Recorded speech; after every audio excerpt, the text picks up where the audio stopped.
गरमपुरी नाम का गांव था। इसका नाम गरमपुरी इसलिए पड़ा था क्योंकि इस गांव में सूरज की तपती किरणें दूसरे गांव से ज्यादा आती थी, जिस वजह से यहाँ गर्मी के समय अन्य गांवों से ज्यादा गर्मी होती थी। जहाँ सिर्फ एक ही दुकान थी, वो दुकान जमींदारनी की थी जो पंखे बेचती थी। एक दिन एक आदमी जमींदारनी की दुकान पर पंखा लेने आता है, जहाँ पर उसका चेला दक्ष बैठा हुआ था। अरे दक्ष भाई, अभी 3 महीने पहले ही तो आपके पास से पंखा लिया था और आज वो फिर से खराब हो गया। कितनी कोशिश की चलाने की, मगर बिल्कुल नहीं चल रहा है। अब मैं क्या कर सकता हूँ? अगर तुम्हारा पंखा खराब हो गया है तो हाँ, एक काम कर सकता हूँ, एक नया पंखा खरीद लो मुझसे, मैं तुम्हें सबसे अच्छा पंखा दूंगा। यही कहकर तो आपने मुझे ये भी पंखा दिया था, मगर ये तो अभी खराब हो गया। भाई नया लोगे तो लो, वरना यहाँ से निकलो। मेरा समय बर्बाद मत करो। वैसे भी गर्मी आने वाली है, पंखा नहीं लोगे तो तड़पती मछली की तरह तड़प जाओगे, क्योंकि गांव में सिर्फ एक ही जमींदारनी की दुकान है जहाँ पंखे मिलते हैं। वो आदमी सोच में पड़ जाता है और दक्ष से कहता है, लाओ भाई, अगर पंखा नहीं लिया तो गर्मी में मेरे बच्चे नहीं जी पाएंगे। वो आदमी दक्ष से पंखा खरीद लेता है, वो भी महंगे में, और घर चला जाता है। उसी शाम जमींदारनी अपनी दुकान पर आती है। बता दक्ष, आज कितने पंखे बिके हैं और कितने लोग आए अपने खराब पंखे लेकर? जी, कई सारे लोग आए थे अपने खराब पंखे लेकर, और मैंने खूब सारे पंखे बेचे आज। मानना पड़ेगा जमींदारनी जी, आपने मौके और समय का क्या खूब फायदा उठाया है। खराब पंखे बेचती हो नया कहकर। अब क्या करें, करना पड़ता है। अच्छे बेचूंगी तो ये लोग बार बार थोड़ी ना लेंगे मुझसे। जमींदारनी हर साल पंखे को ज्यादा पैसों में बेचा करती थी। इसी गांव में तरुण नाम का व्यक्ति अपनी पत्नी शेलू के साथ रहता था। एक दिन तरुण के घर का पंखा भी खराब हो गया, जिस पर उसकी पत्नी शेलू उससे कहती है, ये देखिए, तीसरे साल में तीसरी बार पंखा खराब हुआ है। शादी के समय तो बहुत कुछ कह कर लाए थे, घर की कहोगी तो चांद तारे तोड़ लाऊंगा, सूरज की तपती किरणें तुम तक पहुंचने नहीं दूंगा, और ये हाल बना रखा है। हर साल खुद को हाथ पंखे से ही हवा करनी पड़ती है। अरे भाग्यवान, अब मैं तुम्हें क्या बताऊं, पूरे गांव का यही हाल है। सबके पंखे 7 महीने से ज्यादा नहीं चलते। मेरे पिताजी मुझे एसी में रखते थे और तुम्हारा पंखा साल पूरा होते ही खराब हो जाता है, मगर मैं ये गर्मी झेलने के लिए तैयार हो गई, क्योंकि रहना जो तुम्हारे साथ था। मगर कोशिश तो करो, आखिर पंखे के खराब होने का राज क्या है? बात तो सही कह रही हो तुम। चलो मैं पहले ये पंखा लेकर दुकान जाता हूँ ठीक करवाने। देखता हूँ, क्या पता शायद इस बार इसे ठीक करने के लिए कोई मान जाए। तरुण पंखा लेकर जमींदारनी की दुकान पर पहुँचता है और देखता है कि जमींदारनी भी अपनी दुकान में दक्ष के साथ मौजूद है। वे दोनों आपस में बातें कर रहे थे, जिसकी वजह से उन्हें दिखाई नहीं देता कि तरुण वहां आकर खड़ा है। तरुण उनकी बातें सुनने लगता है। अरे, कैसा पंखा बेच रहा है? तुझे क्या कहा था मैंने कि अच्छे पंखों को अलग रख दे और लोगों के दिए गए खराब पंखों को थोड़ा मोड़ तोड़ कर वापस बेच दिया कर। अच्छे पंखे तो बस मैं अपने रिश्तेदारों को देती हूँ, ये गांव वालों को सिर्फ खराब पंखे ही बेचा करो। जी मालकिन जमींदारनी जी, मैंने वो गलती से बेच दिया, मगर चिंता मत कीजिए, पूरे 3 गुना पैसों में मैंने वो पंखा बेचा है। तरुण उनकी बातें सुनकर आश्चर्यचकित हो जाता है और जमींदारनी से कहता है, क्या आप लोग जानबूझकर खराब पंखे गांव में बेचते हैं? अब अरे तुम यहाँ कैसे आ गए? मैं तो कब से यहीं खड़ा हूँ। दक्ष, अंधे, ये यहाँ आकर खड़ा है और तुझे दिखाई भी नहीं दिया? मैडम जी, आपको भी तो ये नहीं दिखा? जमींदारनी जी, आपका भांडा फूट चुका है। अब ये सारी बातें मैं पूरे गांव वालों को बताऊंगा। क्यों नहीं, जाओ बताओ, मैं भी देखती हूँ बताने के बाद गांव वाले क्या करते हैं। गर्मी का मौसम है और एक मेरी ही दुकान है जहाँ से पूरा गांव पंखे लेता है और ले सकता है, क्योंकि कोई और तो पंखे बेचता ही नहीं। हाँ, सही कहा मालकिन जी ने। जाओ जाओ, जिसे बताना है बताओ। लोगों की मजबूरी का फायदा मत उठाओ जमींदारनी जी, कहीं पलट कर किसी की हाय न लग जाए। जाओ यहाँ से, किसी की हाय यहाँ आएगी तो उसे हम बाय बाय कर देंगे। तरुण बिना नया पंखा लिए ही अपना बेकार पंखा लेकर वहाँ से निकल जाता है और खुद से ही बातें करता है। ये जमींदारनी सही तो कह रही थी, इतने साल हो गए हैं मगर हमने कभी ये सोचा ही नहीं कि हमारे पंखे आखिर इतनी जल्दी खराब क्यों हो जाते हैं और ये लोग उसे ठीक करने की बजाय नया खरीदने के लिए क्यों कहते हैं। तरुण खुद से ही बातें करते करते जा रहा था कि तभी उसे एक विदेश का वैज्ञानिक दिखाई देता है। वैज्ञानिक उसे देखकर पूछता है, हेलो, आप इसी गांव के रहने वाले हैं? जी हाँ, क्या हुआ, इतने परेशान क्यों हो? तरुण गांव की समस्या और जमींदारनी के बारे में उस वैज्ञानिक को बताता है, जिसे सुनकर वैज्ञानिक तरुण से कहता है, चिंता मत करो, मैं इस गांव में इतनी गर्मी क्यों हो रही है ये जानने के लिए आया था और इससे निपटने के लिए मैं एक ऐसा एसी बनाया है जो गर्मी में कपड़े बना देती है। मुझे एक जरूरी काम से अपने देश लौटना पड़ेगा, मैं वो एसी तुम्हें दे रहा हूँ, आओ मेरे पीछे आओ। वैज्ञानिक तरुण को अपने छोटे से लैब में ले जाता है जहाँ पर एक एसी रखी हुई थी जो एक साधारण एसी की तरह ही दिख रही थी। एसी दिखाकर वैज्ञानिक तरुण से कहता है, ये एसी अपने घर ले जाओ, इसमें तुम जो कपड़े पहनोगे वैसे ही कपड़े ये एसी बना कर देगी, लेकिन ये तुम्हें हमेशा ठंडा रखेगी, इतना ठंडा कि गर्मी में भी सर्दी महसूस होगी। सच में? सच में, मैं तुम्हें इसे इसलिए दे रहा हूँ क्योंकि मुझे अपने देश वापस जल्दी जाना है। मेरे बिल्ली ने मेरे रिमोट के बटन खा लिए हैं, इसलिए। क्या? कुछ नहीं, बस तुम इसे यहाँ से ले जाओ और जहाँ लगाना चाहो लगा लो, फिर इसमें से कपड़े बाहर निकाल सकते हो। तरुण एसी लेकर अपने घर आ जाता है और सारी बातें अपनी पत्नी शेलू को बताता है। उसकी पत्नी शेलू उससे कहती है, ओ जी, इसे चालू करके देखिए, क्या पता सच में कोई कपड़े निकल आए। वैसे भी इस एसी के रिमोट पर सिर्फ एक ही बटन है, तो मुझे नहीं लगता इसमें से कोई हवा आएगी भी। तरुण एसी चालू करता है। जैसे ही वो एसी चालू करता है, एसी से एक किरण आकर तरुण को स्कैन करती है और एसी से जहाँ से हवा आती है वहाँ से कपड़े निकलते हैं। बस उन कपड़ों के आगे एक बड़ा सा चांद बना हुआ था। इस एसी ने तो वाकई में एक टी शर्ट निकाल दी। जल्दी से इसे पहन कर देखिए। तरुण जल्दी से वो शर्ट पहन लेता है। जैसे ही वो शर्ट पहनता है, उसे आराम और ठंड महसूस होने लगती है, मानो जैसे गर्मी हो ही नहीं रही हो। आज से पहले कभी इतना अच्छा नहीं लगा। तुम भी अपने लिए इसमें से कपड़े निकाल लो। मैं ही क्यों, पूरा गांव अब कपड़े निकालेगा। देखना मैं कैसे जमींदारनी का धंधा चौपट करती हूँ। अगले दिन शेलू और तरुण एसी को लेकर एक दुकान खोलते हैं और गांव वालों को वो एसी के कपड़े बेचने लगते हैं। धीरे धीरे गांव वाले पंखा खरीदना बंद कर देते हैं क्योंकि अब उनके पास एसी के कपड़े थे। एक दिन जमींदारनी दक्ष से आकर पूछती है, क्या हुआ, धंधा क्यों नहीं चल रहा है? गर्मी का समय चल रहा है और तू एक भी पंखा नहीं बेच पा रहा। दक्ष एसी कपड़ों की सारी बातें जमींदारनी को बताता है, जिसे सुनकर जमींदारनी कहती है, तो ये बात है। जी मालकिन, और मैंने ये भी देखा है कि ये तरुण उस एसी को आराम से कहीं भी लगा देता है और आराम से उठा भी लेता है। तो बस अब हमें सिर्फ वो एसी चुरानी होगी। जमींदारनी एसी को चुराने की योजना बना लेती है। एक दिन सुबह सुबह जब तरुण अपनी दुकान खोल ही रहा था कि दक्ष तरुण की दुकान पर आता है।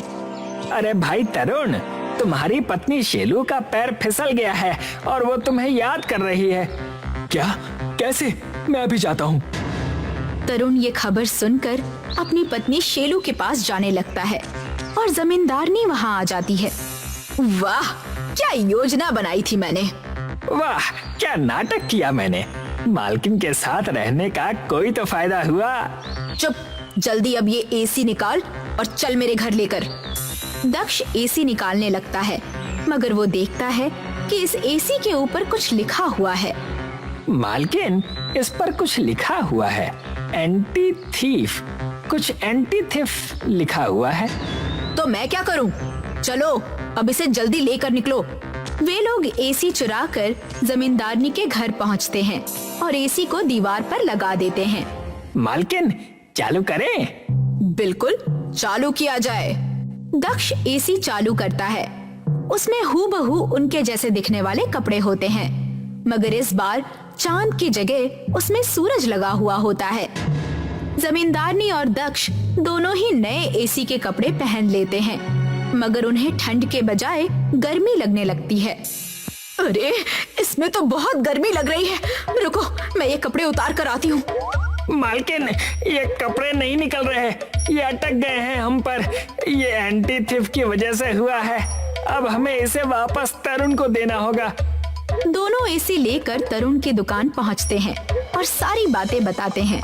वहाँ पर शेलू भी खड़ी होती है। क्या हुआ?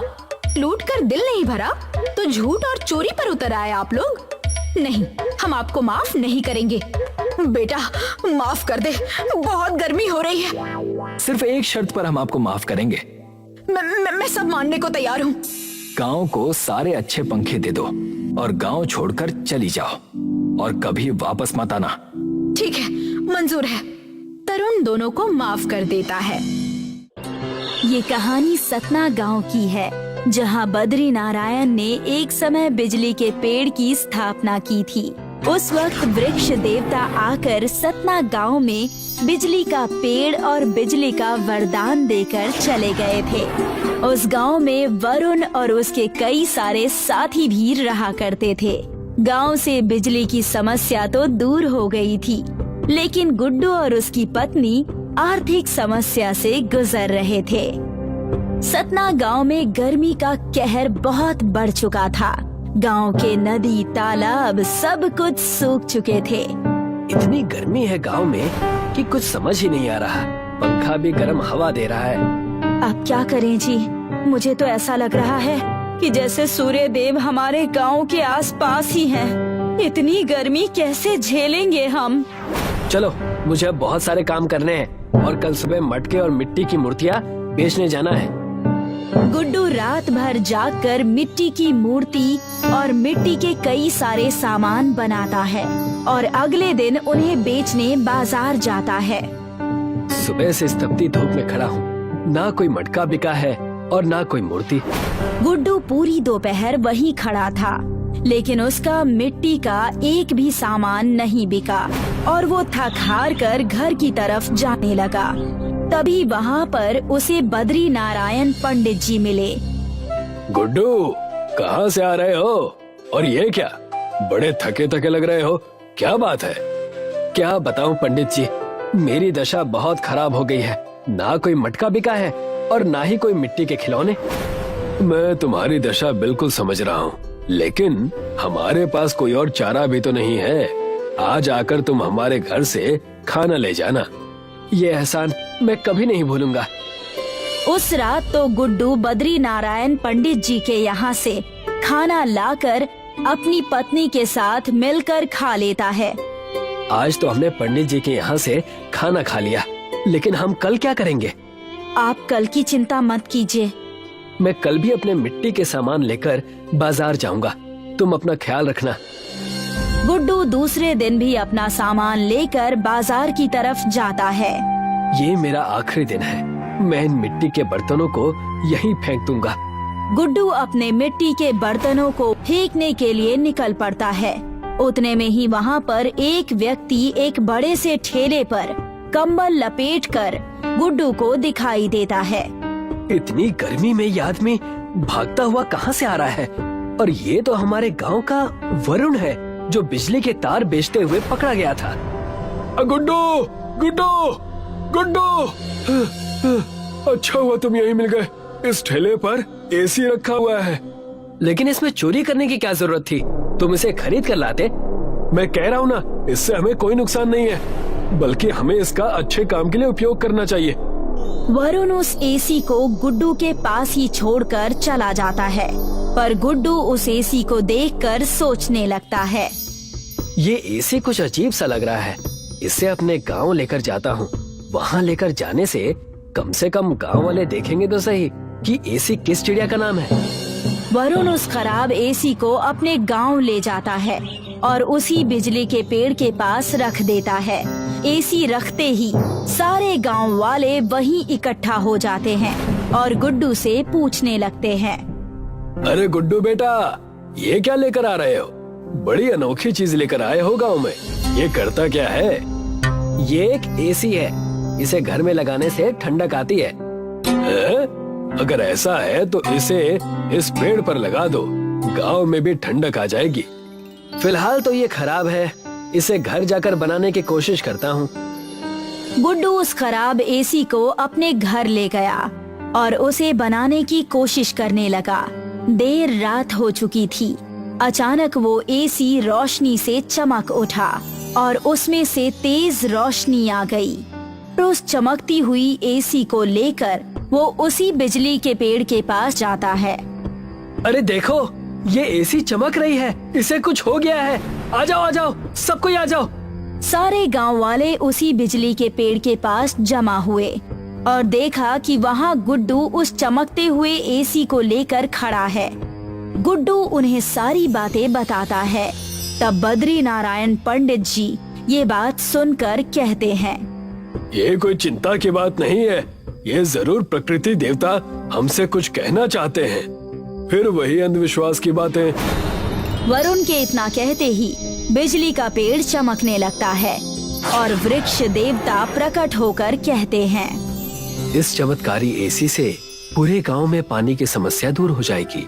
इस मिट्टी के एसी को इस बिजली के पेड़ में जोड़ दो। ये काम एक अच्छा कारीगर ही कर सकता है। हमारे गांव में मिट्टी का सबसे अच्छा कारीगर सिर्फ गुड्डू ही है। इस पेड़ की मिट्टी से जाकर तुम एसी बना दो, जिससे इस गांव की सारी समस्या चली जाएगी। इतना कहकर वृक्ष देवता वहाँ से अदृश्य हो गए। गुड्डू जाकर अपनी मिट्टी के हुनर से हूबहू वैसा ही एसी बना देता है और खराब मशीन को अपने मिट्टी के एसी में लगा देता है और खुद की एक बड़ी सी मिट्टी की एसी बनाकर तैयार कर देता है। मिट्टी की एसी तैयार है।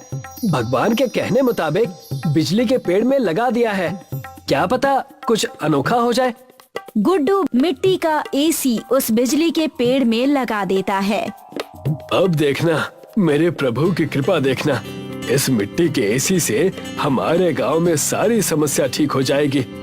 मिट्टी के एसी के पेड़ में लगते ही गांव में ठंडी लहर दौड़ पड़ती है, मानो गांव में बर्फ की बारिश हो रही हो। पूरे गांव में सूरज की गर्मी का कोई भी असर नहीं होता। मुझे तो ठंड लग रही है।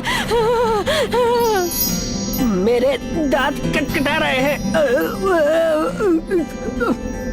मिट्टी की एसी इतनी ठंडी हवा देती है कि गांव के सूखे हुए तालाब में बर्फ जम जाता है। गांव के जो भी कुएं सूख चुके थे उनमें भी बर्फ जमने लगती है। ये देखो, हमारे गांव का कुआं भी भर गया। अगर ऐसा रहा तो हमें बाहर से पानी लाने की जरूरत नहीं पड़ेगी। ये हुई ना बात। प्रभु की कृपा अपरंपार है, बस किसी की इसको नजर ना लगे। गांव वाले सुखी सुखी रहने लगे थे। मिट्टी की एसी की वजह से सब कुछ अच्छा हो गया था, लेकिन ये बात जंगल में रहने वाले डाकुओं को हजम नहीं हुई। उन्होंने षड्यंत्र रची। कुछ तो करना पड़ेगा। सिर्फ सतना गांव में ही बर्फबारी हो रही है, सब खुश हैं और हम हैं कि यहाँ गर्मी में मरे जा रहे हैं। सही कहा तुमने। और तो और मैंने ये भी सुना है कि जादुई मिट्टी की एसी उन्होंने गांव में लगाई हुई है। क्यों ना उसे चलकर चुराया जाए, सब ठीक हो जाएगा। क्यों? दोनों डाकू मौका मिलते ही गांव में चले आते हैं और मिट्टी के एसी को चुराने की कोशिश करने लगते हैं। मिट्टी के एसी के जादू की वजह से वो दोनों बर्फ के बन जाते हैं। ठंड ठंड ठंड, आज से मैं डकैती छोड़ दूंगा। और मैं आपके साथ रहना छोड़ दूंगा, हमें आजाद करो। सारे गांव वाले उनकी चीखें सुनकर वहां इकट्ठा हो जाते हैं और उन्हें बर्फ का बना देखकर हंसने लगते हैं। अच्छा मजा आया। और इसी तरह मिट्टी की एसी की मदद से सब लोग अपना जीवन खुशी खुशी बिताने लगते हैं। अजय अपने माता पिता का इकलौता बेटा था। तीनों मिलकर खेत में काम किया करते थे। कुछ दिनों पहले ही अजय के माता पिता का देहांत हुआ था। अजय अब इस दुनिया में अकेला पड़ गया था। माँ बाबा के जाने के बाद मुझे ऐसा लगता है जैसे मेरी जिंदगी में अब कुछ बचा ही नहीं है। मैं समझ सकता हूँ अजय, कितना अकेला पड़ गया हूँ मैं। घर संभालूं कि खेत, समझ नहीं आता। अच्छा, वैसे तुम्हारी गैस खराब हो गई थी ना, तुमने ठीक करवा लिया? नहीं यार, अभी इतने पैसे नहीं कि गैस ठीक कराऊं। सोच रहा हूँ कि एक चूल्हा बना लूं मैं अपने लिए। अजय अपने लिए एक चूल्हा बनाता है। बस खाना बन जाए इस चूल्हे में कुछ दिनों के लिए, फिर बाद में नया गैस ले लूंगा। अजय चूल्हे में खाना बनाने की कोशिश करते हुए कभी अपना हाथ जला लेता और कभी धुएं की वजह से खांसता रहता। अजय जला भुना खाना खाते हुए दिखता है। एक रात को अजय खेत से बहुत लेट आता है और घर में कोई खाना नहीं बना है। भूख से अजय के पेट में आवाज हो रही थी। अजय रोते हुए अपनी माँ को याद करता है। माँ, तू होती तो मुझे कभी भूखे पेट सोना नहीं पड़ता। कितनी फूटी किस्मत है मेरी। अजय रोते रोते खिचड़ी बनाता है और फिर खाकर कुकर चूल्हे में ही रखकर सो जाता है। दूसरी सुबह। कल रात की खिचड़ी तो बहुत अच्छी बनाई थी मैंने। काश थोड़ा सा बचा लेता तो आज भी खा सकता था। ये कुकर इतना भारी क्यों लग रहा है? मैंने तो कल सारी खिचड़ी खत्म कर दी थी। अजय कुकर खोलकर देखता है तो उसमें कुकर भरकर खिचड़ी पड़ी होती है। अजय हैरान हो जाता है, पर वो सोचता है शायद उसने कल रात को गलती से ज्यादा खिचड़ी बना ली होगी। अजय खिचड़ी खाता है और खेत में खाने के लिए भी ले जाता है। अजय, आज तो तुम बढ़िया खाना लेके आए हो। लगता है खाना बनाना सीख गए हो तुम।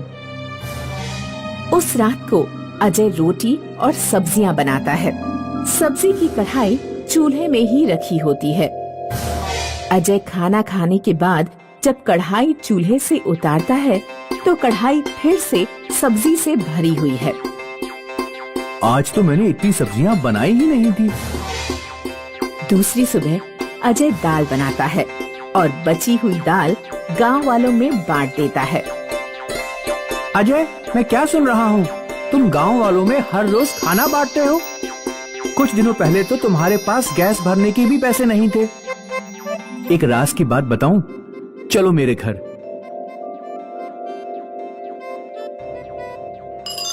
देखो, ये मेरा जादुई चूल्हा है। इसमें जब तुम खाना बनाओ तो बर्तन में खाना खत्म ही नहीं होता। तुम चूल्हे से बर्तन उतार दोगे तभी जाके खत्म होता है खाना।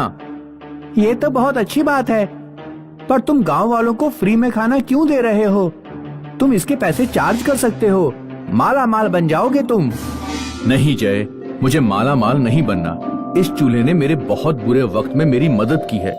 मैं चाहता हूँ कि इसके जरिए मैं भी वैसा ही करूँ, जरूरतमंद लोगों की मदद करूँ। तुम बुद्धू हो क्या? मैं तो कहता हूँ एक होटल खोल लेते हैं। मैं तुम्हारा दोस्त हूँ अजय, तुम्हारी भलाई के लिए ही कह रहा हूँ। जय और अजय ने मिलकर होटल खोल लिया। उनकी अच्छी कमाई होने लगी। ज्यादा मेहनत किए बिना ही पैसे आते हुए देख जय लालची बन गया और चूल्हे को अपना बनाने के बारे में सोचने लगा। अजय, तुमने कभी ये सोचा है कि अगर हम एक चूल्हे से इतना कमा रहे हैं तो दो चूल्हे से और कितना कमा सकते हैं? पर जय, इसकी क्या गारंटी है कि दूसरा चूल्हा भी जादुई चूल्हा बनने वाला है? तुम बना के देखो, क्या पता फिर से तुम्हारा जादू चल जाए। अजय और एक चूल्हा बनाता है, पर जैसे ही उस चूल्हे की लकड़ियों में आग लगती है वो चूल्हा आग से फट जाता है। ये क्या हो गया? ऐसा क्या डाला तुमने इस चूल्हे में? मैंने तो बिल्कुल वैसे ही बनाया था जैसे मैंने पहले वाला चूल्हा बनाया। कल फिर से बनाना। अजय ने दूसरा चूल्हा बनाया और दूसरा वाला भी फट गया। जय को गुस्सा आ गया और उसने अजय पर चिल्ला दिया। एक चूल्हा तुमसे ठीक से नहीं बनाया जाता। हाँ तो क्या हो गया, एक चूल्हा तो तुम्हारे पास है ही ना। ज्यादा पैसों के लालच में पागल हो गए हो तुम। लालची तुम हो गए हो अजय। तुम नहीं चाहते कि मुझे दूसरा चूल्हा मिले, इसलिए तुम गलत किस्म का चूल्हा बना रहे हो। अजय वहाँ से उठकर बाहर चला गया। अजय ना तो लालची था, ना तो अपने पैसे जय से छुपाना चाहता था। उसने सोचा वो फिर से एक चूल्हा बनाएगा, पर ये आखिरी चूल्हा होगा। अगर ये भी आग से फट गया तो पहला चूल्हा जय को देकर खुद खेती को लौट जाएगा। अजय ने ठीक पहले के चूल्हे जैसा दूसरा चूल्हा बनाया और होटल में रखकर सो गया। ये अजय मेरे सारे सपनों पे पानी फेर देगा। इसके भरोसे रहा तो मैं कभी भी शहर जाके पैसे नहीं कमा पाऊंगा। जय ने देखा होटल के किचन में चूल्हा रखा हुआ है। उसने चूल्हा उठाया और अपने घर चला गया। दूसरी सुबह अजय बेटा उठो, उठो अजय बेटा उठो।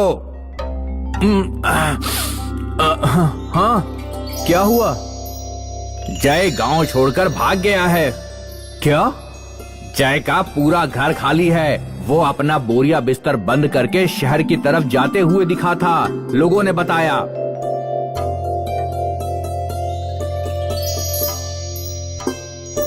बेटा सदमा बर्दाश्त नहीं हो रहा है क्या? नहीं काका, मैं तो जय की किस्मत पे हंस रहा हूँ। वो क्यों? उस बेचारे ने सोचा होगा कि जादुई चूल्हा चुरा के शहर में बहुत सारे पैसे कमाएगा, पर जादुई चूल्हा तो मैं कल रात अपने घर ले गया था, उसको देखकर दूसरा चूल्हा बनाने के लिए। वो बेचारा नया चूल्हा लेकर चला गया। अब पता नहीं उसमें कोई जादू होगा भी या नहीं होगा। उधर जय शहर में एक दुकान खोलता है, बड़े बड़े बैनर बनाता है होटल के लिए और खुशी खुशी पूरे विश्वास से सब्जी बनाने की तैयारी में चूल्हे की लकड़ियों को आग लगाने की कोशिश करता है। पहले के सारे चूल्हों की तरह ये चूल्हा भी आग लगते ही फट जाता है। जय चूल्हे को और अपनी फूटी किस्मत को देखकर सर पकड़कर रोने लगता है। हिमालय की गोद में एक ऐसा गांव था जो औरों से बिल्कुल अलग था, जिसका नाम था वृक्ष ग्राम। ये गांव जमीन पर नहीं बल्कि एक विशाल बरगद के पेड़ पर बसा था। उसकी जड़ें इतनी मजबूत थीं कि इसने सदियों से गांव को संभाले रखा था। अरे राजू बेटा जल्दी, बस हो गया उन डालियों पर खेलना, बारिश आ गई है, चलो घर आ जाओ। आया माँ। राजू अपनी माँ की बात सुनते ही घर चला आया। बारिश हो रही थी, तभी उसकी नजर पेड़ के नीचे बसे गांव पर पड़ी। वैसे माँ देखो तो जरा, पेड़ के नीचे जो गांव बसा है वहाँ तो कोई पेड़ ही नहीं है, सिर्फ कीचड़ है। हाँ वो तो है, लेकिन हमें उससे क्या, हमारा उनसे और उस गांव से कोई संबंध नहीं है। हमारा वो विशाल पेड़ ही हमारी दुनिया है। सच ही कहा, वृक्ष ग्राम के लोग कभी जमीन पर नहीं उतरे थे। उन्होंने कभी नहीं जाना था कि जमीन कैसी होती है, मिट्टी का स्पर्श कैसा होता है। उनके लिए वो विशाल पेड़ ही उनका घर था, उनकी दुनिया थी। दरअसल बहुत साल पहले गांव के मुखिया थे दादा बरगद, जिन्होंने किसी कारण इस पेड़ पर बसे गांव का निर्माण किया था, और वही थे जिनकी वजह से ये गांव आज भी टिका हुआ था। बच्चों, ये पेड़ ही हमारा जीवन है। इसने हमें आश्रय दिया है, भोजन दिया है और हमें हर खतरे से बचाया है। इसीलिए हमें इसकी सदा रक्षा करनी होगी, इसका ख्याल रखना होगा। ठीक है, चलो अब आज का पाठ पूरा हुआ, हम कल मिलते हैं। दादा बरगद ना केवल इस गांव के मुखिया थे बल्कि बड़े वैज्ञानिक भी थे। इस गांव के हर बच्चे की शिक्षा की जिम्मेदारी भी उन्होंने अपने कंधों पर उठाई थी, जिसके कारण वे सभी गांव वालों के लिए एक आदर्श थे, खासकर अर्जुन के लिए। भैया, मुझे आपका आशीर्वाद चाहिए था। मेरा आशीर्वाद? लेकिन क्यों? मैंने 10वीं कक्षा पास कर ली। अरे वाह, ये तो बहुत अच्छी बात है। चलो अब जल्दी मेरा मुंह मीठा कराओ। जरूर, लीजिए मिठाई और मुझे अपना आशीर्वाद दीजिए।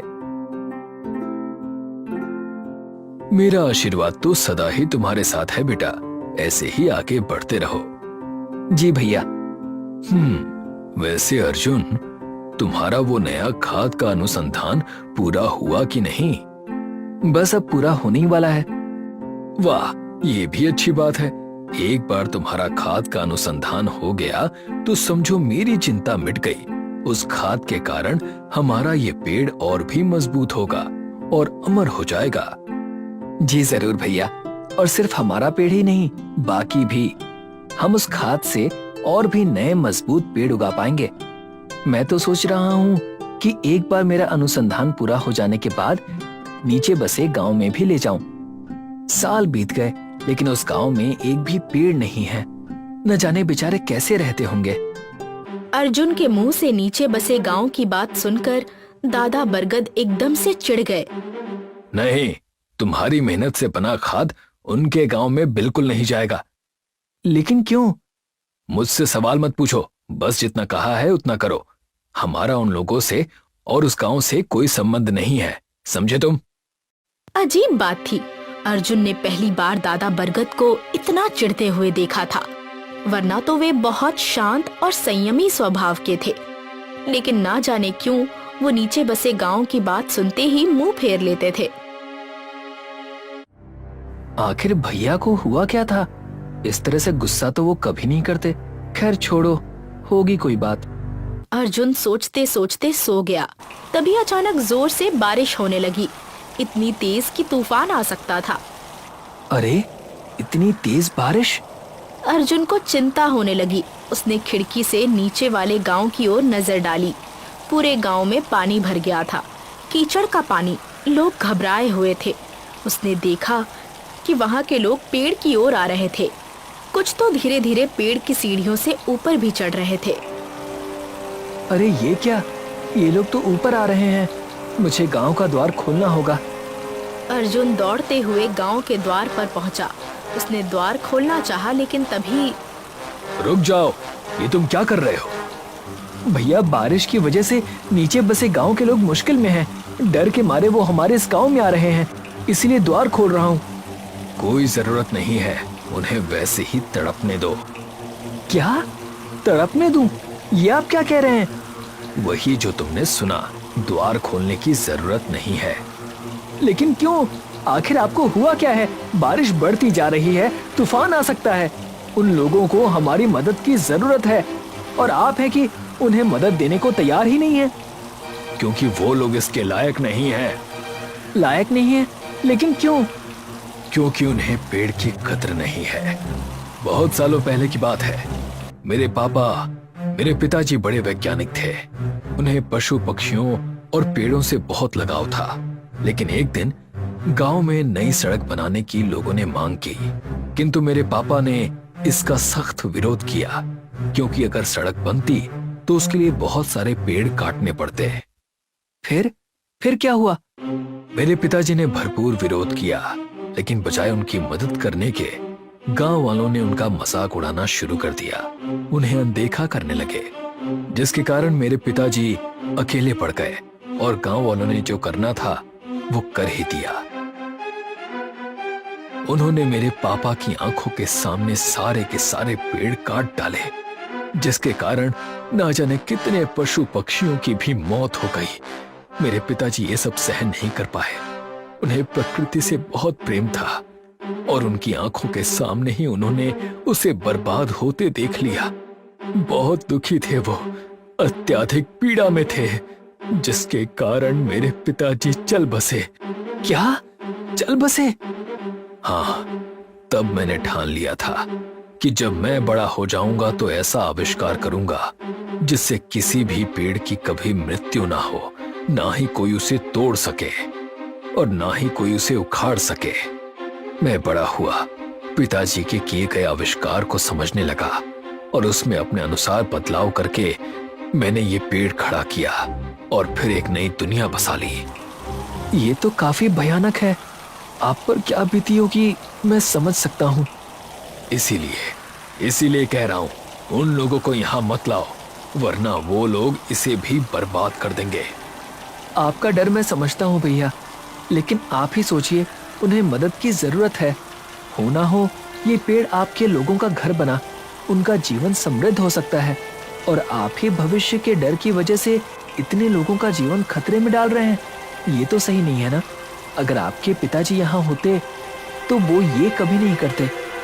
अर्जुन की बात सुनकर दादा बरगद को अपनी गलती का एहसास हुआ। तुम सही कह रहे हो अर्जुन, मेरे पिताजी होते तो ऐसा बर्ताव बिल्कुल नहीं करते। द्वार खोलो और उन्हें अंदर आने दो। आखिरकार दादा मान गए। उनके कहने पर वृक्षग्राम के लोगों ने नीचे बसे गांव के लोगों का स्वागत किया और उनकी हर संभव मदद की। उन्हें आश्रय दिया गया।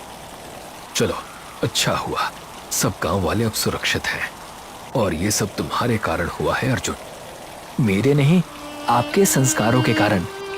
लेकिन मुझे आज भी लगता है कि इन लोगों को पेड़ पौधों, पशु पक्षियों की बिल्कुल भी कद्र नहीं है। इन्हें ये कभी समझ नहीं आएगा कि इनके गांव की हालत इनके ही गलत कर्मों का परिणाम है। दादा बरगद की बातों में छिपी हुई मायूसी अर्जुन ने महसूस की और उसे एक बहुत अच्छी कल्पना सूझी। एक दिन उसने सभी लोगों को मुखिया के घर बुलाया और एक घोषणा की। सभी के लिए विशेष सूचना। जैसा कि हम सब जानते हैं, पिछले हफ्ते बारिश के कारण नीचे बसे गांव को बाढ़ का सामना करना पड़ा। लेकिन इस सब में हमारा गांव, जो कि एक पेड़ पर है, उसे कुछ भी नहीं हुआ। जानते हैं क्यों? क्योंकि ये मजबूत पेड़ हमारे साथ था। दरअसल जब हम विकास करने के लिए उतावले हो जाते हैं तो पेड़ पौधों का महत्व हमारे लिए कम हो जाता है, जो कि बिल्कुल सही नहीं है। आज ये पेड़ था, इसीलिए हम सुरक्षित रहे और बाकी गांवों को भी सुरक्षा मिली। इसलिए मैं सबसे विनती करता हूँ कि बारिश रुकने के बाद आप सभी एक एक पेड़ स्वयं लगाएं और उसकी देखभाल कर उसे बड़ा करें, ताकि ऐसी स्थिति में वो हमारी मदद करें और हम उनकी सेवा। अर्जुन की बातों से सभी गांववासी बहुत खुश हुए। उन्हें प्रकृति का महत्व समझ में आया और बारिश रुकते ही सबने मिलकर एक एक पेड़ लगाया और उसका ख्याल रखकर उसे बड़ा किया। अब वृक्षग्राम ही नहीं, नीचे बसे सारे गांव भी पेड़ों की हरियाली से भर उठे थे। सीख: वृक्षग्राम की कहानी हमें सिखाती है कि पेड़ों का हमारे जीवन में कितना महत्व है। हमें हमेशा पेड़ों का सम्मान करना चाहिए और उन्हें कभी नहीं काटना चाहिए। दर्पणपुर नाम का एक गांव था। इस गांव में लोग मिट्टी के घरों में रहा करते थे। गांव के लोग बहुत ही खुशहाल जीवन बिता रहे थे। इसी गांव में एक महेश नाम का युवक रहता था। महेश अपनी पत्नी के साथ आम के बागान में फल जमा कर रहा था। अरे शिवानी, आम की पैदावार बहुत अच्छी हुई है। हाँ, बिल्कुल सही कह रहे हैं। इस साल बागान में फलों की पैदावार बहुत अच्छी हुई है और साथ ही साथ खेतों की फसल भी बहुत अच्छी हुई है। हाँ, इस साल धन पर्याप्त होगा हमारे पास। और यदि कहीं दिक्कत आई तो आप घर बनाने का जो काम करते हैं उससे ठीक हो जाएगी। हाँ, सही कहती हो। अच्छा, चलो अब मैं इन्हें बाजार में बेच आता हूँ। अब शाम को घर पर भेंट होगी। जी, मैं भी तब तक घर के सारे काम निपटा देती हूँ। महेश फलों की टोकरी लेकर बाजार की ओर निकल पड़ा। महेश जैसे ही अपनी दुकान में आकर बैठता है, वहाँ प्रधान और कुछ लोग उससे फल खरीदने आते हैं। अरे भाई महेश, लगता है कि इस बार बागान में फल बहुत बढ़िया हुए हैं, क्यों? हाँ प्रधान जी, बिल्कुल सही कह रहे हैं। मैं और शिवानी आज इसी विषय पर चर्चा कर रहे थे। फलों की बात बहुत कर ली महेश, मुझे तुमसे कुछ जरूरी बात करनी है। क्या बात है प्रधान जी? दरअसल बात यह है कि गांव की मिट्टी के घर काफी पुराने हो चुके हैं और हम सोच रहे थे कि अब से हमें पक्के मकान बना लेने चाहिए जो ज्यादा समय तक टिके रहेंगे। हाँ, आप सही कह रहे हैं। मैं भी कुछ दिनों से अपने मकान को पक्का मकान बनाने की सोच रहा था, लेकिन बड़ी दिक्कत यह है कि गांव का हर व्यक्ति इतने पैसे कहां से लाएगा। हाँ, और इसी वजह से मैंने ठेकेदार से बात करने की सोची है। आज दुकान बंद करने के बाद तुम मेरे साथ ठेकेदार के यहाँ चलना। जैसा आप कहें प्रधान जी। प्रधान अपनी बात कह के वहाँ से चला जाता है और महेश प्रधान के साथ ठेकेदार के घर पर आ गया था। क्या बात है प्रधान और महेश, कैसे आना हुआ आज? वो एक जरूरी काम था ठेकेदार, तो तुमसे पूछने आ गए। और महेश को भी मैं इसी वजह से अपने साथ लेकर आया हूँ। तो बताओ क्या काम है? जी ठेकेदार जी, मैं बताता हूँ। हम सोच रहे थे कि लोगों के मिट्टी के घर पुराने हो गए हैं, तो अब हम सब घरों को नए सिरे से पक्के घरों में बदल दें। अच्छा तो ये बात है। लेकिन गांव में एक घर तो है नहीं, कई घर हैं, तो इतने पैसे कहां से लाओगे? इसी कारण तो आपके पास आए थे। हाँ, आप अभी हमारी मदद कर देते तो सारे गांव वाले आपको धीरे धीरे पैसे लौटा देते। मजाक है क्या? मैं ऐसी कोई मदद नहीं करने वाला। पैसे लेकर आओ, फिर बात करेंगे इसके आगे। मुझे बाहर से लोग भी बुलाने होंगे और घर बनाने की चीजों के मोल भी चुकाने होंगे। ठेकेदार जी, लोग तो हमें गांव में ही मिल जाएंगे और कुछ पैसे जोड़ घटाकर दे भी देंगे। आप कृपया एक बार और सोच लीजिए और मदद कर दीजिए हमारी। बस भी करो, तुमसे प्यार से बात करने की कोशिश कर रहा हूँ, इसी वजह से इतनी बात बढ़ रही है। मैं नहीं करता।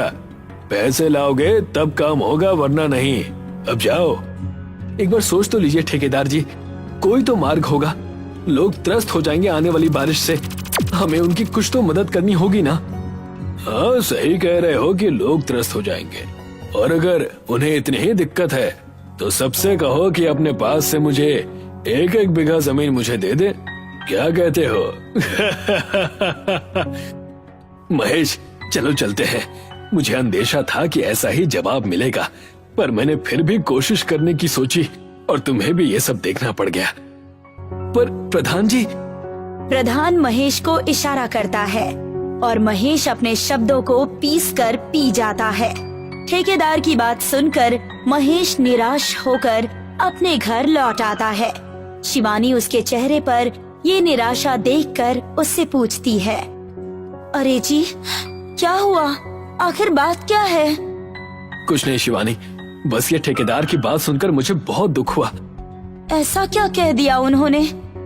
ठेकेदार से गांव वालों की मदद करने के लिए कहा तो उन्होंने खरी खोटी सुनाकर लौटा दिया। अब तो बरसात का महीना भी आ रहा है और लोगों के घर पुराने हो चुके हैं। पता नहीं अब क्या होगा। आपका मन बहुत ही कोमल है। आप सब गांव वालों के लिए इतना सोच रहे हैं। भगवान करे कि आपको इस परिस्थिति को पार करने की शक्ति मिले। काश मैं कुछ कर पाता अपने गांव के लिए। अब सो भी जाइए, मार्ग के बारे में कल सोचिएगा। ठीक है शिवानी, अब और कर भी क्या सकते हैं। महेश सो जाता है और उसे एक सपना आता है। सपने में महेश एक आम के पेड़ के पास आम उठाता है और उस आम को खोलकर देखता है कि उसमें एक कांच का बीज है। कांच का बीज वो जमीन में गाड़ देता है और वहाँ पर एक पेड़ उगाता है जिसमें कांच लटके थे, मानो उस पेड़ पर कांच फलों की तरह उगाए हो। सुबह हो गई और महेश उठते ही शिवानी को जगाने लगा। शिवानी उठो, शिवानी। क्या बात है जी? ऐसी क्या आपदा आन पड़ी है सुबह सुबह? अरे कोई आपदा नहीं, मुझे बस एक सपना आया था और उस सपने में मैंने देखा कि आम की गुठलियों की जगह एक कांच का बीज है और उससे ऐसे पेड़ तैयार हो रहे हैं जिसमें कांच लटके हैं। पर ये तो बस एक सपना है जी, आप भी ना। डूबते को तिनके का सहारा जानो। कल ही हमने कोई मार्ग मांगा था, शायद ये वही हो। मैं समझती हूँ कि आप गांव वालों की मदद करना चाहते हैं, पर इस तरह से सपने को सच मान लेना आपकी सेहत के लिए ठीक नहीं है। तुम कुछ भी कहो, पर बस चलो मेरी संतुष्टि के लिए एक बार देख आते हैं। अच्छा जी, ठीक है। आओ चलते हैं। महेश और शिवानी अपने बागान की ओर निकल पड़े। वहाँ पहुँचते ही उन्हें पेड़ पर एक चमकता हुआ कांच का आम देखा। देखा, मैंने कहा था ना तुम्हें, ये सपना जरूर सच होगा। हाँ जी, आप एक काम करिए, आप इस आम को तुरंत तोड़ दीजिए। महेश तुरंत एक पत्थर मारता है और वो कांच का आम नीचे गिर पड़ता है। उस आम को जैसे ही महेश खोलने की कोशिश करता है, वो आम खुल जाता है और उसमें से एक कांच का बीज बाहर निकलता है। देखो शिवानी, हम इसे बो देते हैं, कांच निकलेंगे तो हम उससे लोगों के घर बना देंगे और सारी दिक्कतें खत्म। हाँ जी, बिल्कुल सही कह रहे हैं। इसे कल देखने आ जाएंगे और साथ में सरपंच जी को भी ले आएंगे। दोनों आम के बीज को बो देते हैं और उस पर पानी डालकर चले जाते हैं। वो पौधा तनिक बढ़ जाता है, पर दोनों अपनी खुशी में आगे चले जाते हैं और कल का इंतजार करते हैं। रात बीत गई और नई सुबह आई। महेश के साथ सरपंच जी भी उस बागान में आकर खड़े थे और कांच के पेड़ को देखकर बहुत चक्का रह गए थे। अरे, तुमने तो कहा था कि बीज कल ही बोया है। ये तो पूरा का पूरा पेड़ है। जी प्रधान जी, अब गांव से कुछ लोगों को जोड़कर हम सबके घर बनाना शुरू कर सकते हैं। हाँ, सही कहते हो। अब हमें ठेकेदार के पास भीख मांगने की जरूरत नहीं है। तो क्या कहते हैं प्रधान जी, आज से ही शुभारंभ कर दें? हाँ, शुभ काम में देरी कैसी। महेश ने घर बनाना शुरू कर दिया और अब 1 हफ्ता बीत चुका था, जिसमें महेश ने अपना और प्रधान का कांच का घर बना दिया था। महेश और प्रधान महेश के नए घर में बैठे थे, तभी वहाँ ठेकेदार आता है। और भाई महेश, क्या हाल चाल है? मेरे हाल चाल तो बहुत ही अच्छे हैं। आप बताइए ठेकेदार जी। मैं भी ठीक हूँ। बस देखने आया था कि गांव में जो बात चल रही है उसमें कितनी सच्चाई है। तो पता चल गया? हाँ भाई, तुम्हारा घर तो बहुत ही सुंदर बना है। वैसे महेश, बोलिए। एक सुझाव लेकर आया था मैं। तुम्हारे पास जो पेड़ है कांच का, वो तुम मुझे बेच दो। बहुत पैसे दूंगा तुम्हें। इतने पैसे तुम्हें गांव के घर बनाने के बाद भी नहीं मिलेंगे। अच्छा, माफ कीजिएगा ठेकेदार जी, लेकिन मैं इससे गांव वालों के घर बनाऊंगा और मुझे ये नहीं बेचना। क्या तुम ये कैसी मूर्खता भरी बातें कर रहे हो? ठेकेदार जी, क्षमा कीजिएगा, पर मैं आपकी तरह इस वरदान को गांव के लिए श्राप बनने नहीं दे सकता। अगर उनके पास ज्यादा पैसे आने के साधन होते या उनके पास पैसा होता तो मैं उस दिन आपसे विनती ही क्यों करता। थोड़ा ठंडे दिमाग से सोचो महेश। चलो, कांच का पेड़ बेचना नहीं चाहते तो मेरे साथ मिलकर काम करो, इससे हमें काफी पैसे मिलेंगे। तुम्हें क्या लगता है, गांव वालों को अगर सब कुछ मुफ्त में मिल जाएगा तो क्या वो आगे काम करने की चाह रखेंगे? तुम ही समझाओ प्रधान कुछ इसे। चुपचाप क्यों बैठे हो? मैं चुपचाप इसलिए बैठा हूँ क्योंकि मैं तुम्हें इस तरह से हड़बड़ाहट में देखकर काफी चकित हूँ। तुम्हारे तो मानो प्राण ही निकल रहे हैं इस गांव को बढ़ता देखकर, और ये देखकर कि कोई इस गांव की मदद कर रहा है। हाँ प्रधान जी, सही कह रहे हैं आप। पहले तो आप हमारी मदद करने आए नहीं ठेकेदार जी, और जब हमारे पास दूसरे साधन आ गए हैं तो आप हमारी मदद करने की जगह उल्टा भड़काने आ गए हैं। शे, तुम लोग कभी नहीं समझने वाले। जो समझ में आए वो करो। ये कहकर ठेकेदार वहाँ से गुस्से से चला गया और प्रधान फिर से महेश से कहने लगा, महेश, ध्यान रखना, ये ठेकेदार कुछ भी कर सकता है अपने जलन में आकर। जैसा आप कहें प्रधान जी। अब हम वैसे भी कांच के घर बनाना शुरू करेंगे और हमारा इनसे ताल्लुक कम ही रहेगा। देखते ही देखते 1 महीना बीत गया। सारे कांच के घर बन चुके थे और कांच का पेड़ फायदेमंद साबित हुआ, जिस वजह से गांव के लोग आज उसके पास नारियल फोड़कर उसका पूजन करने के लिए खड़े थे। जय हो इस पेड़ की। गांव में बरसात से पहले सबके घर नए तरीके से बन गए। इससे बढ़िया और क्या हो सकता है। हाँ, इस पेड़ ने हमारी बहुत मदद की है। ये सही कह रहे हो, इस पेड़ की हम पर बहुत ही कृपा है। पर ये भी जानो कि सिर्फ वरदान से ही कुछ नहीं होता। वो वरदान किस व्यक्ति के हाथ में है ये भी बहुत मायने रखता है। इसीलिए तुम्हारा भी हम पर उपकार है महेश। आखिर तुमने अपना वरदान हम सब में बांटा जो है। तभी वहाँ ठेकेदार 2 गुंडों के साथ आ गया, जिसके पास कुल्हाड़ियाँ थी। क्या कहना चाहते हो प्रधान कि अगर वो वरदान मेरे हाथ लगता तो मैं इसे श्राप बना देता? मैंने आपका नाम तो नहीं लिया, पर आपने अभी अभी जो खुद का परिचय दिया है वो कुछ गलत नहीं है।